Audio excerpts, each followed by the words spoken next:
Estate property संपत्ती सोडतो.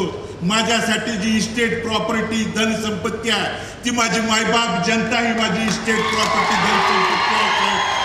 मला 1,16,717 मतदार बंधू भगिनींनी आशीर्वाद देऊन पाठबळ देण्याची भूमिका त्या दरम्यान बजावली. 8,400 मतांनी त्या ठिकाणी पराभव स्वीकारावा लागला. पण पराभवानं खचून न जाता लढणं त्या ठिकाणी काळाची गरज आहे.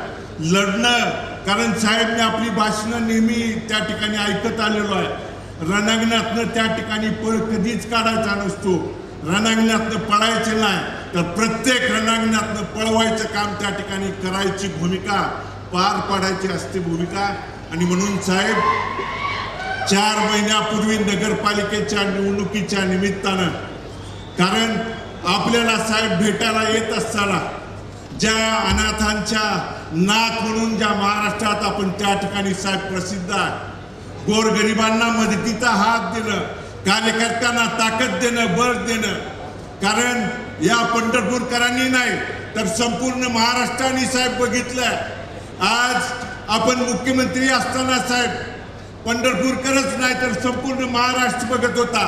आषाढी वारीला साहेब इतिहासात अनेक मुख्यमंत्री साहेब आले, पण आपण एकमेव असे मुख्यमंत्री आहात की आषाढी वारीच्या नियोजनासाठी अगोदर 2-2 दिवस त्या ठिकाणी, मग वाकरीपासून तो मंदिर परिसराचा प्रत्येक भाग ना भाग फिरून मग पाण्याची परिस्थिती त्या ठिकाणी वारकऱ्यांना आहे का, पिण्याच्या पाण्याची सोय आहे का, त्याला सावली आहे का, त्याला कुठली गैरसोय आहे का, मुतारीची सोय आहे का, ही प्रत्येक गोष्ट बघणारा मुख्यमंत्री पंढरपूरकरांनी आणि महाराष्ट्राने, उभ्या महाराष्ट्राने साहेब पहिल्यांदा पंढरपूरच्या इतिहासामध्ये त्या ठिकाणी बघितला. आणि ती भूमिका पंढरपूरकरांनी त्या ठिकाणी अनुभवली आहे, बघितली आहे.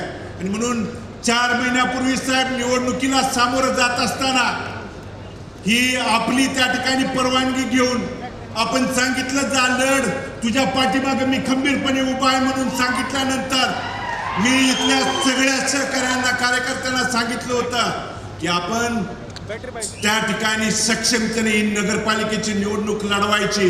आणि साहेब निवडणूक लढवत असताना आज जिल्ह्यात अशी परिस्थिती आहे साहेब, आमच्या विरोधात लढत असताना आमदार असतील, राज्याचा त्या ठिकाणी या जिल्ह्याचा पालकमंत्री गणपती मंडळाला आरतीला फिरवत असं साहेब गल्ली गल्ली बोळाबोळाने त्या ठिकाणी फिरत होता. या जिल्ह्याने प्रत्येक तालुक्यात, प्रत्येक शहरात, प्रत्येक त्या ठिकाणी नगरपालिकेला बघितलंय. येऊन त्या ठिकाणी चौकात त्या ठिकाणी सांगत होता, माझ्या पत्नीला प्रश्न विचारत होता, मला विचारत होता की भालकेजी तुम्ही निवडून आल्यानंतर निधी कुठून आणणार आहे, तुम्ही निवडून आल्यानंतर त्या ठिकाणी निधीला माझ्याकडे यावं लागणार आहे. पण मी त्यांना ठामपणे त्यावेळी सांगितलं होतं, भारत नाना भालकेंच्या तालमीत तयार झालेलं होतं, आम्ही त्या ठिकाणी कार्यकर्ते आहे, निधी कुठून आणणार आहे, अरे निधी देणारा हा माणूस आहे, इथं बघ येऊन. आणि म्हणून निधी कुठून देणार आहे, हा जो त्या ठिकाणी आविर्भाव आहे, गर्वाचा जो त्या ठिकाणी उन्माद आहे बंधूंनो, पांडुरंगाच्या नगरीत ज्या ठिकाणी साधू संतांनी आपल्याला शिकवण दिलेली आहे, त्या ठिकाणी अतिगर्वाचं जे त्या ठिकाणी जो चढलेला आहे ना, आज जिल्ह्यात प्रत्येक भागात गेल्यानंतर अशा पद्धतीची वर्तणूक, वागणूक त्या ठिकाणी आपल्या जिल्ह्यात राजकारणात, समाजकारणात दिली जाते. अरे शिंदे साहेबांनी मुख्यमंत्री असताना, उपमुख्यमंत्री असताना कधी पक्ष, पार्टी, जात पात, गट तट कधीच बघून त्या ठिकाणी निधीच्या बाबतीत कधी त्या ठिकाणी दिलं नाही. आणि म्हणून ती भूमिका बजावत असताना या गोष्टी त्या ठिकाणी जाणून बुजून काही अडचणी आणण्याचं, गुन्हे देखील दाखल करण्याच्या भूमिका त्या दरम्यान काही गोष्टी साहेब आमच्यावरती त्या ठिकाणी झालेल्या आहेत. आणि म्हणून या 3-4 महिन्याच्या कालावधीत साहेब आम्ही ज्या ज्यावेळी आपल्याला भेटलो त्यावेळी निधीच्या माध्यमातून, मग आदरणीय तानाजी सावंत सर असतील यांच्या माध्यमातून मी आपल्याला त्या ठिकाणी भेटलो की पंढरपूर नगर परिषदेच्या माध्यमातून साहेब नगराध्यक्ष आणि सर्व सन्माननीय नगरसेवक या ठिकाणी मंचावर आहेत.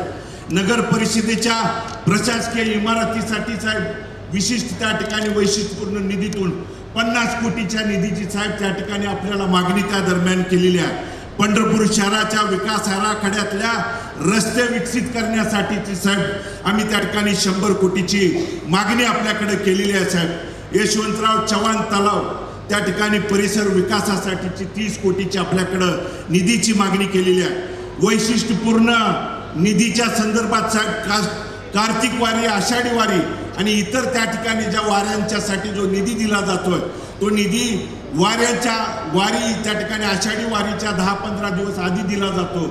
पाऊस काळात त्या ठिकाणी कामं झाल्यानंतर काही कामं त्या ठिकाणी निकृष्ट दर्जाची किंवा पाऊस काळात होतात त्यामुळे चुकीची त्या ठिकाणी कामं होऊ नये म्हणून जर आता आम्हाला त्या ठिकाणी दिली तर ती चांगल्या पद्धतीची कामं होण्यासाठी साहेब आम्हाला त्या ठिकाणी ताबडतोब आपल्याला निधी त्या ठिकाणी द्यावा.